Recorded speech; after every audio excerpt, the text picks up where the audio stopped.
ครับสวัสดีครับพ่อแม่พี่น้องFCช่องฟ้ามูลใช่นะมูลนิธิวันที่17พฤศจิกายน2568นะครับถ้าพ่อแม่พี่น้องมาสำรวจราคาควายตลาดบ้านเราหน้างามมันเพื่อเมืองจังหวัดขอนแก่นนะครับนอกมันเสาหนึ่งควายหน่อยๆครับมีแต่ควายหน่อยครับงัวหลายคนเขามาหลายแต่ว่าควายซื้อขายกันดีนะครับแต่ว่าราคาบ่ดีครับฝากพ่อแม่พี่น้องมารับชมรับฟังฝากกดติดตามกดกระดิ่งกดซับสไครต์นะครับเพื่อว่าเป็นการเสียเวลามาเบิ่งราคาควายเราหมดลูกพ่อใดพี่นี่ลูกเบิ่มพันล้านลูกสาวเบิ่มพันล้านครับสูงเท่าไหร่น้อยพี่นี่บ่ได้วัดร้อยหลายกว่าเมตรอยู่ดอกครับหลายกว่าเมตรอยู่ดอกครับนี่ลูกสาวลูกสาวเบิ่มพันล้านเปิดราคาเท่าไหร่พี่ครับ55,000 บาท55,000 บาทตะลุแม่เพิ่นท้องไหมครับพี่แม่ท้องเป็น11 เดือนวันที่28แม่ท้อง11 เดือนวันที่28นะครับเท่าไหร่แม่มันพี่แม่65,000 บาทลูก55นะครับเท่าคู่นี้11.5เท่าทั้งแม่ทั้งลูก115,000 บาทนะครับได้3ตัวซื้อ2ได้3ครับทับไปตัวใดครับโก้มึงเพชรไว้นะครับแม่เพิ่นเด้อครับเด้อแม่65ลูก55นะครับเอาฝากเบอร์โทรไว้นี่พี่089 618 1589เอาผู้ใดสนใจก็โทรสอบถามต่อรองราคาเบิ่งแม่สาวกับแม่ทองลูกเป็นลูกเบิ่มพันล้านห้องไว้50,000แม่เป็นทับโก้เมืองเพชรไว้แล้วเป็น60,000ห้องไว้65,000นะครับโทรสอบถามต่อรองตามเบอร์โทรเพิ่นให้ไว้น้องมึงนะครับ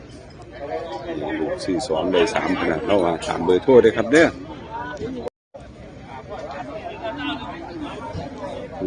พอพันหน่อยเจ้าบาทละพ่อนี่เปิดไว้30,000เด้อเปิดไป30,000นะครับอนาคตพ่อพันลูกพ่อได้ละพ่อนี่ลูกแสงมานี่ลูกแสงมานี่ขายไปซ้ำคูณครับแสงมานี่ร้านเจ้าสั้นครับนี่ร้านเจ้าสั้น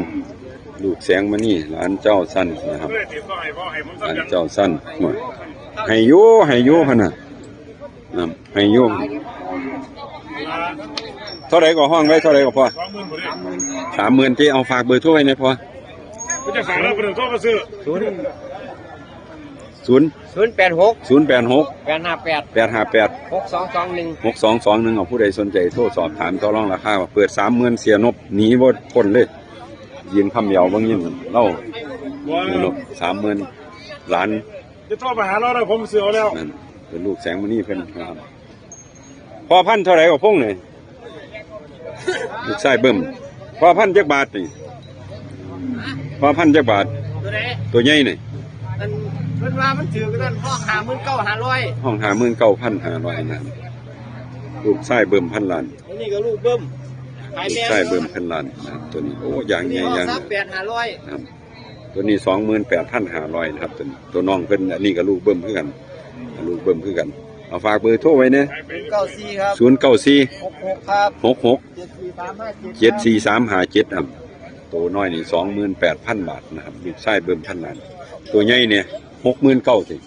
59,500ลูกชายเบิ่มตัวบรรทายใหญ่กว้างดีเครื่องเทศตรงหางเงี้ยวให้เขาลูกชายเบิ่มพันล้านนะครับ59,500อันนี้28,000นะครับโทรสอบถามตามเบอร์โทรขึ้นไปลองเบิ่งนะครับพอพันลูกชายเบิ่มเป็น2ตัวนะครับ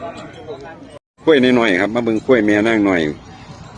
3 ตัวนี่เป็นมีแต่โตเป็นเราครับอุ้ยปี้เป็นเสียกเราเอาไปกินยาอ่อนนอนน้ำใสนั่นนี่โอ้ยแม่พันน้อยๆตัวน้อยๆนะครับนี่แต่แม่สาวน้อยแต่แม่สาวน้อยนะครับแม่สาวน้อยตัวละเท่าไหร่ครับตัวนี้เท่าไหร่นี่เอาตัวเถิกน้อยเอาตัวแม่นี่คู่ครับคู่เถิกกับคู่แม่นี่จักบาทครับนี่เถิกกับแม่นี่22,000 บาทนะครับ22,000 บาทโตอยู่ซ้ายสุดกับขวาสุดนี่22,000 บาทบ้านตัวแม่อยู่กลางนี่ได้บ้านตัวแม่น้อยแม่อยู่กลาง7,500ครับ7,500 บาทครับตัวนี้นะครับ 7,500 บาทนะครับตัวนี้ตัวเถิกน้อยกับตัวเถิกน้อยนี่ก็หมื่นเท่าไหร่ก่อนนี่คู่กันนะครับ22,000ตัวนี้7,500เอาฝากเบอร์โทรไว้แน่อย่าใช้นี่ที่คู่นึงเอาปาดเราได้ตัวกล้วยน้อยมาตัวนั้นคู่นี้เท่าไหร่ครับนี่คู่นี้ คู่นี้ว่า25,000ครับ ตัวแม่เมดที่นี่ ตัวแม่เบิดครับ คู่นี้25,000 บาทตัวแม่เมดนะครับ25,000 บาทนะครับหาตัวได้มากมือนี้เอาฝากเบอร์โทรไว้แน่0655 0655 30 30 1355 เอาผู้ใดสนใจก็โทรสอบถามต่อรองราคาเบิ่งเอาโชคๆหมันนะครับเด้อออกบ่ครับทั้งนั้นแม่ดอนกับแม่ดำของไผน้อนั่นมาดันมาโอ้ยหนัวแม่สาวน้อยครับนี่แม่สาวน้อยแม่สาวน้อยจักบาทครับนี่ ได้19,000 19,000 บาทโอ้ตัวราคาโปรโมชั่นพิเศษจัดโปรฝนตก เขาเปียกเขาเปียก มือตาเขาเปียกผู้ใดมองเลี้ยงบ่อึดหรอไปเลี้ยงรถครับบัดนี้19,000 บาทแม่สาวน้อยพูดล่ะอัตลักษณ์ตาแต้มแก้มจำครบนะครับเอาจานพานขวัญตกสวงย่างดีนะครับขวัญตกสวงย่างดีบันไทยเต็มดี19,000 บาทเนาะตัวนี้เด้อนี่บ่ วันนี้ขายแล้วพ่อ เดี๋ยวขายแล้วเอาฝากเบอร์โทรแน่แม่สาวน้อยนี่088ครับ 088 537 537 4557 4557 19,000 บาทเอาผู้ใดสนใจเอาไปกินยาอ่อนนอนน้ำใส่เจียวเขาไม่เนี่ยโทรสอบถามมาโลด19,000 บาทเอาโชคๆกันหมานนะครับเด้อครับสาวน้อยไป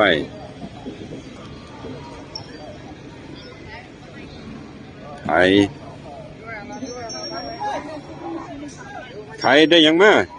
ครับนี่สิเมียสาวน้อยสิจักบาทละครับนี่19ครับ19,000 บาทแม่สาวน้อยเด้อครับนี่19,000 บาทนะครับโทรสอบถามต่อรอง19,000 บาทแม่ได้มาตัวเดียวจริงๆ19,000 บาทเด้อครับแม่สาวน้อยแม่ลูกแม่ย่างดีครับบัดแม่ลูกแม่ก็สิบ่อัน138 39จริงๆคือสูงดีแม่สูงดีครับลูกตัวแม่ย่างดีแม่ลูกจักบาทครับนี่แม่ลูกว่า24,000 บาท24,000 บาทแม่ลูกแม่อันนี้แม่สาว19เนาะแม่ลูกเท่าไหร่ก็24,000 บาทเอาฝากเบอร์โทรไว้แน่065 693 3061เอาผู้ใดสนใจก็โทรสอบถามต่อรองราคาเบิ่ง2ตัวแม่ลูกกับแม่สาวเด้อครับเด้อเอาโชคๆกันหมานเด้อครับผมครับกล้วยเตี้ยครับพ่อพันธุ์เตี้ยสูงเมตรบวกลบนี่แหละครับอายุ2 ปีแล้วครับเปิดราคาไป 9,000 บาทนะครับเปิดราคาไป 9,000 บาทอันนี้ท้องใหญ่ครับถ้าเป็นคนกับบรรจุอาหารได้หลาย